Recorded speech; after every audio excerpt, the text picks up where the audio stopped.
तो करबह कया के रुपया पैसा तू इतना कमा के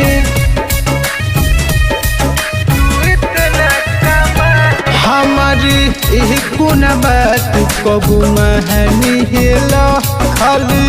छुट्टी न मिले बात कहेला अब जद देरी होलिया में करबो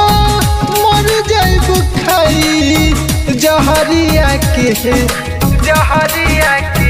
मांग के से नुरवा के कसम बरह जा चलिया घरवा फगुनवा में मांग के से नुरवा के कसम बरह जा चलिया घरवा फगुनवा